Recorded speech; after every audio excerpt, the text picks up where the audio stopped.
You see that? That right there is a club remembering the fabric of its DNA. Chelsea overturned a 1-0 loss away to Dortmund to win 2-0 at Stamford Bridge and 2-1 on aggregate. Let's get into it. And blue is the colour. Essien! Drogba! Lampard! That could be the championship.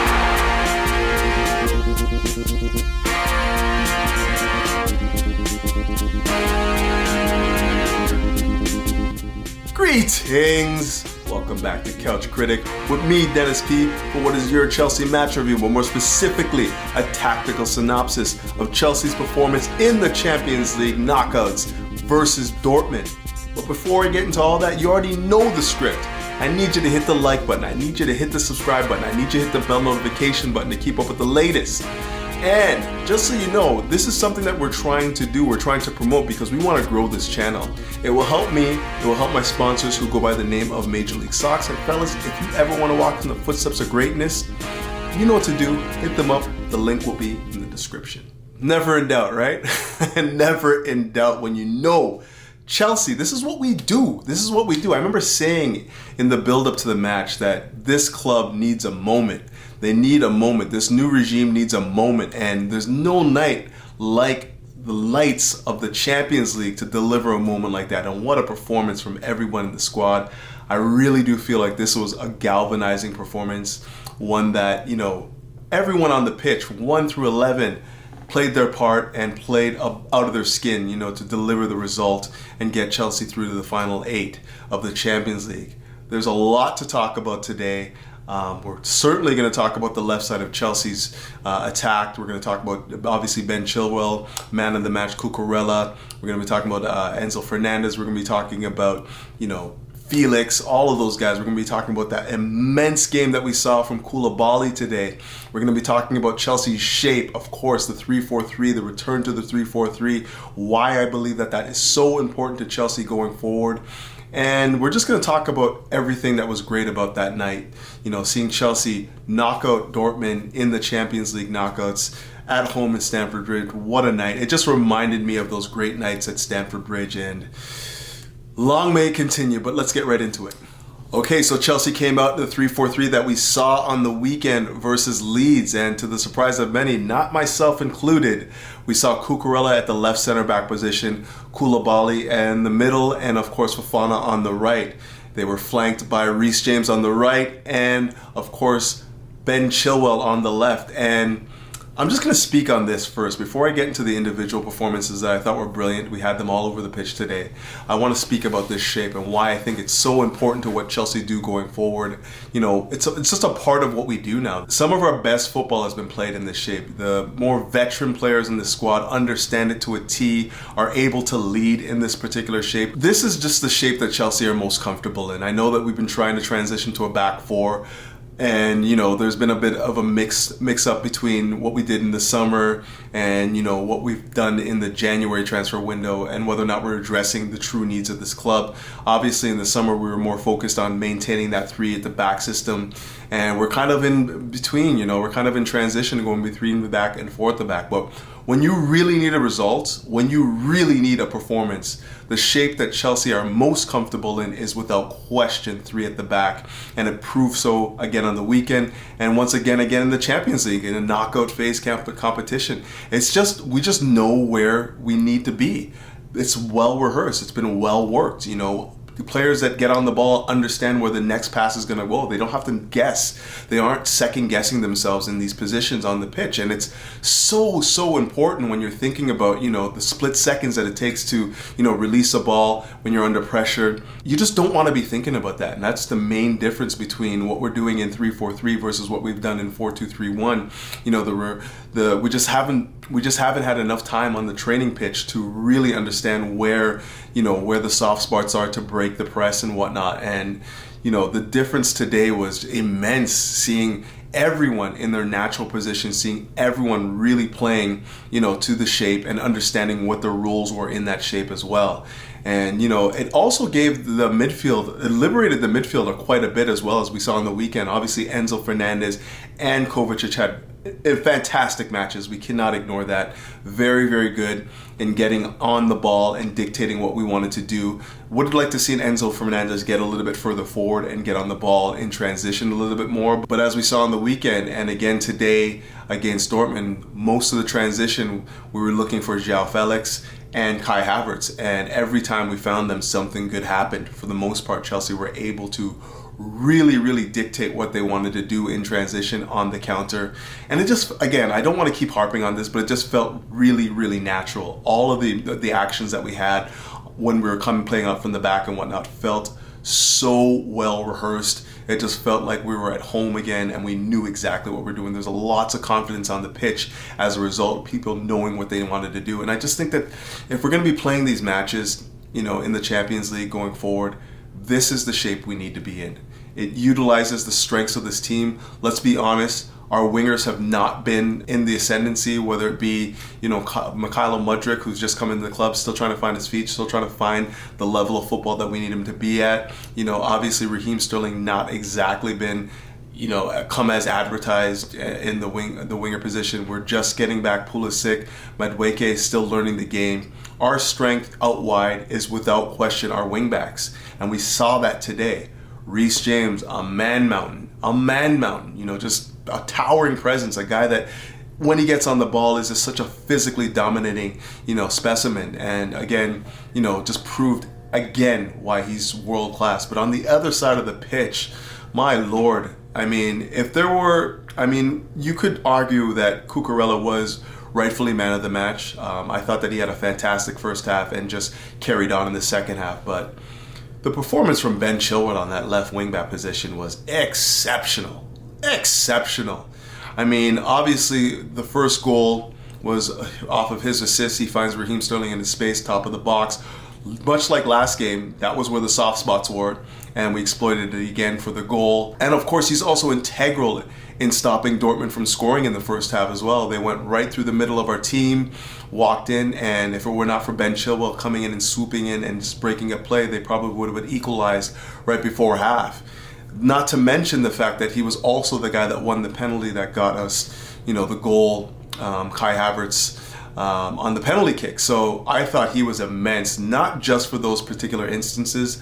I thought that everything, the build-up play, his ability to track runners, get back, snuff out danger, was exceptional. He was, without question, that was one of his best games under Potter, without question, and one of the better games that we've seen from Ben Chilwell overall. I think that the fact that he had the liberated role of being in the wing back position and, the defensive responsibility was a little bit alleviated when we played with a back five. Obviously, when Chelsea were defending, they defended basically in a 5-2-3 with a lot of pressing from the front line, but it just alleviated a lot of the pressure on our midfielders and, of course, our back line, not putting a lot of the guys in 1v1 situations where they were uncomfortable. And you can speak about Cucurella, and I will, because I thought that what a performance from him, man of the match.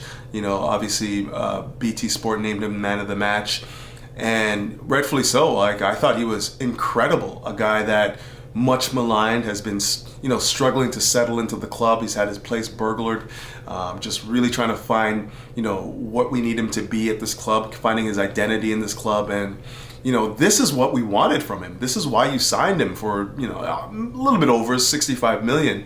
But this is the performance that you want from him. This is what he was giving Brighton against top-level competition when he's playing against the Man Cities, playing against even Chelsea for that matter last year.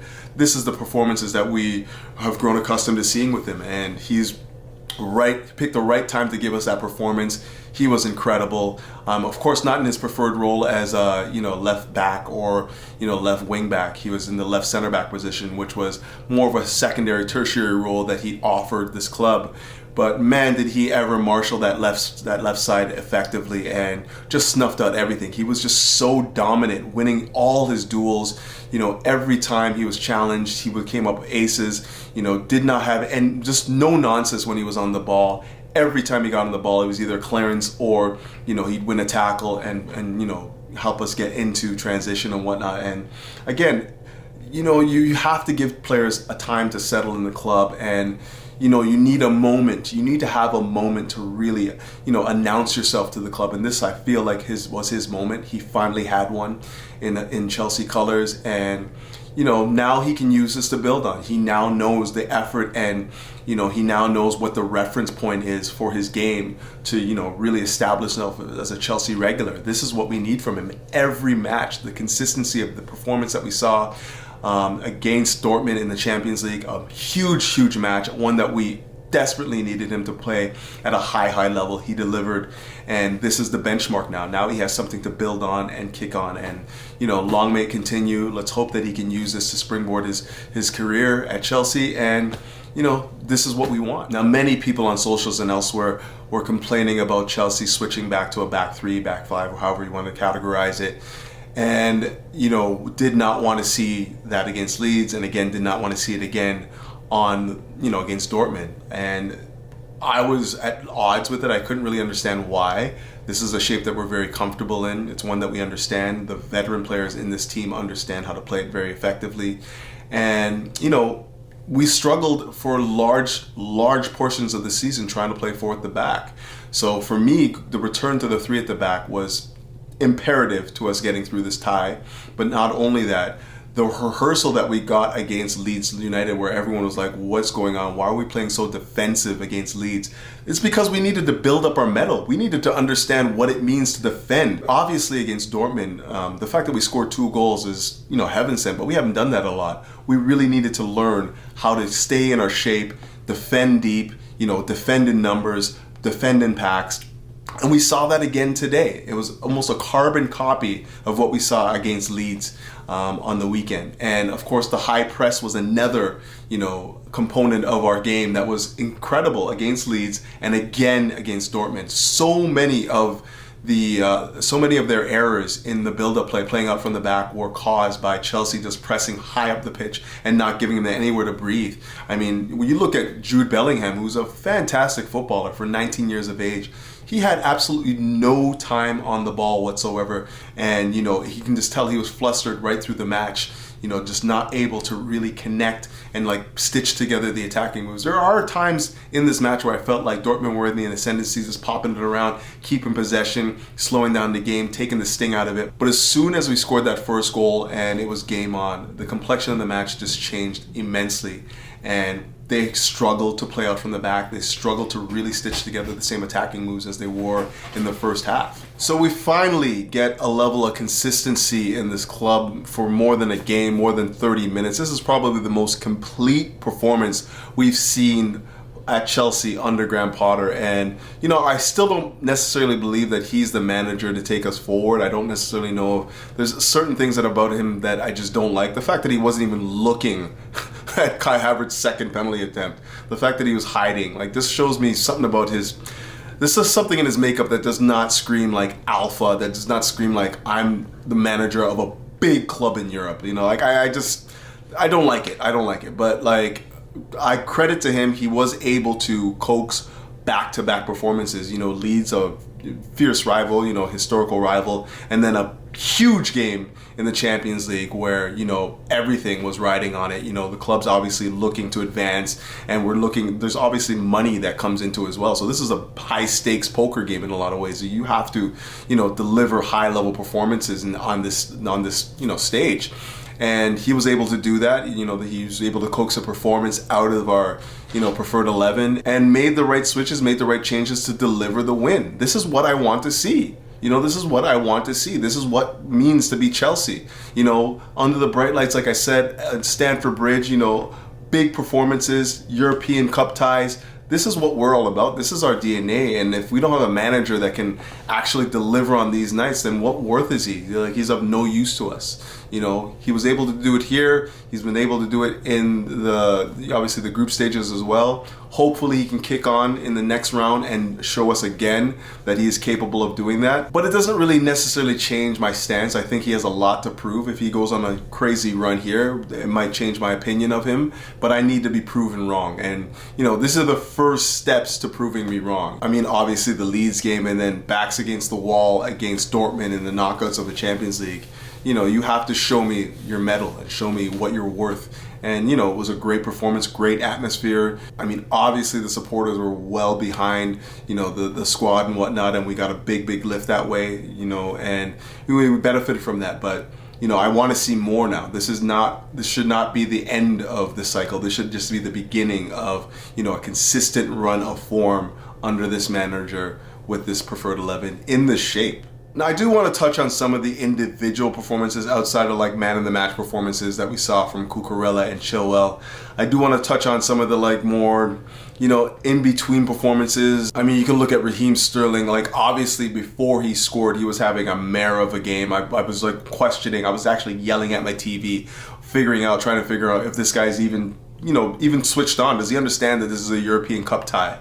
He was just awful, right up until he scored, and then returned to awful again right after he scored. It was a fits and starts from him. I don't feel like he's sorted out his feet yet. He felt to me like he had nerves the entire night. Like every time he had ball at the feet, he was just really calculated about his possession and not really looking to really attack the defense, really put them under pressure.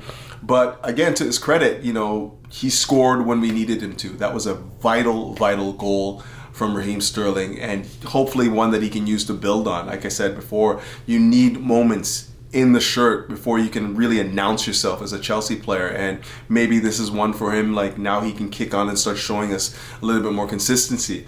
In the case of Kai Havertz, again, I thought he was fantastic for the majority of the match. His link-up play, his layoffs, his ability to spin in behind and whatnot, his finishing was adequate. Obviously the one goal that he did have that was chalked off for offside, was, a great finish. He didn't necessarily take the first opportunity, but again, I thought that was a penalty with Emre Can pushing him in the back right as he was releasing the shot. I don't know why that wasn't reviewed. That looked like a foul.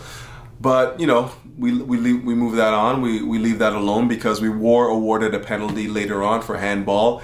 And Kai Havertz, I remember I was in a group chat and I was actually discussing, after he missed the first penalty, I was like, just get rid of this guy. His composure's not there. His ability to take the moment is not there. And then, of course, he bangs in the winner, seconds later. But, this is what we want from Kai. Again, this may be a moment for him to build on. I mean, no bigger moment than scoring the Champions League final, but we just haven't seen the kick on from that. We haven't seen him kick on and, grow his career at Chelsea after that. He's kind of regressed.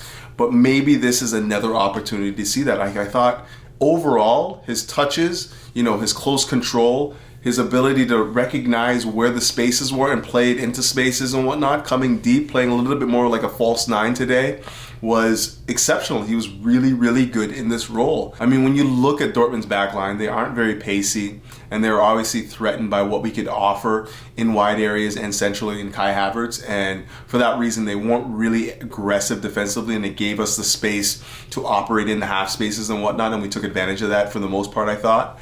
But even still, with that said, I thought Kai Havertz had the performance where he had time on the ball and took the right decisions. And, this is one that, I'm not the biggest fan, I must say. I must admit, I'm not the biggest fan. There's just something missing in terms of his mentality and his makeup that, I'm just not necessarily in support of going forward. But I can recognize when a player is having a game, and I can recognize when somebody is on top in the ascendancy in their prime mode, and that was Kai Havertz today. I thought he was brilliant. He gave us everything that we needed in that center forward false nine position, and on another day he could have had a hat trick. I just want to finish with this before I get into my close. I really did feel like this was the first time in a very long time that the team performed. We didn't just have 1, 2, 3 performances and then 8 or 9 stinkers. We had a complete performance. Everyone played their role in delivering this win against Dortmund in the Champions League. It was the first time I felt like we had an actual team win, and that's important. We're starting to see maybe the gelling of the squad. We're starting to see performances from people that we doubted. Koulibaly, a man mountain in the back, like just at the nick of time too. When we lose Thiago Silva for 6 weeks or whatever, we have Koulibaly coming in and showing us why we bought him in the first place. He was fantastic at the back. Snuffed out everything, won all of his duels, was an aerial presence, won every aerial duel that was presented to him today, and everything, snuffed out everything, was aggressive in the tackle, won all of his tackles and whatnot. And this is what you want to see. This is the leadership that you need in the back when you lose a Thiago Silva. And I thought that, again, Koulibaly was fantastic. But again, beyond that, I really do believe that we had a team performance. We understood what was at stake, and everyone pulled their weight one way or another. You know, whether it be, you know, Felix in transitions, understanding where the spaces were. And the things that I like about Felix, especially when he gets on the ball in transition, is he knows almost before the ball comes to him where the next pass is going to go. He anticipates where it's supposed to be. And more often than not, he makes the right decisions there and gets us into space, gets us on into transition and into the counter situations. But again, most of what I saw today was Chelsea in prime mode, more of the squad starting to find their best football again. And if we can continue that going forward, sky's the limit. Let's not forget, we still have guys to come back into the side. I haven't even mentioned the fact that we played this game without, you know, this guy, N'Golo Kante. You know, N'Golo Kante is coming back into the side right now, and that fills me with so much joy, so much, you know, optimism about what we can do in this competition. If we have these guys finding form, you know, we have players that are now starting to feel what it means to be a Chelsea player. If we can continue on that and then add N'Golo Kante back into the mix, I don't know. I'm not saying anything about like what heights we can reach, but certainly there's a positivity that we can build on going forward, and you know, the sky's the limit. But I do think I'm going to wrap it up there, guys. I can go on and on and on. I was so impressed in the performance that we put in over the 2 legs, not just tonight, but also in the first leg. I thought that we could have put the tie to bed in the first leg if our finishing was anywhere near clinical, even just adequate. Like, we probably could have on aggregate, we probably could have had that about, you know, 6-1, you know, really, you know, when you take your opportunities, you know. But I was saying in the build-up to the game that Dortmund are going to give us opportunities, and it's just going to be up to us whether or not we take them. And we didn't for the most part tonight, but we produced enough of them to get the result, and that's what matters. And, you know, wow, you know, who needed this win more than Graham Potter? Who needed it? You know, this guy was much maligned. He's been in the mud for, you know, months now, it seems like. And finally, he's got the performance that he can use as a reference and a building block for the season. You know, like, I'm not talking about top 4, I'm not talking about even top 8 for that matter, but just showing us just understanding what it means to be Chelsea and like delivering on big nights like European Cup ties. You know, that is a performance. That's something that he's going to remember. This is probably the biggest win that he's had in his career, his managerial career. You know, like, under the lights of Stamford Bridge, you know, the storied history of Chelsea in the Champions League. This guy delivers, you know, overturns a 1-0 result and wins 2-0, you know, with the owners, you know, on looking and whatnot. Like, that's big. That's a big performance. Let's hope he can use that as the catalyst to take him further into the season. Guys, we got another massive game on the weekend. Like, I mean, nothing comes bigger than the Champions League, but we have to use the momentum from this game to kick on. That's what I'm thinking. That's why this game is massive for me. We have to use it to build more momentum and show consistency. It's Leicester. They're always a team that, you know, can show up one day and then the next day it's like a 6-0, you know, defeat. So we have to just be on our game and take it to them. So let's hope that we can do that, build on this performance and whatnot, get some of the guys that were unable to play in this particular fixture, get them back on the pitch and finding their football, using the energy, the inspiration from this performance to spur them on to the next one. I'm excited, guys. I'm excited, not just because, you know, we won today, but like there's another opportunity for us to be in the Champions League, you know, 2 more games at least. Who knows who we draw? If we draw Porto, I'm fancying us there. If we draw anyone, I feel like we have a chance. There's not one outstanding club in Europe right now. If we can find our form, we can certainly, you know, take on anybody. But until then, keep the blue flag flying high and up the Chelsea. Peace.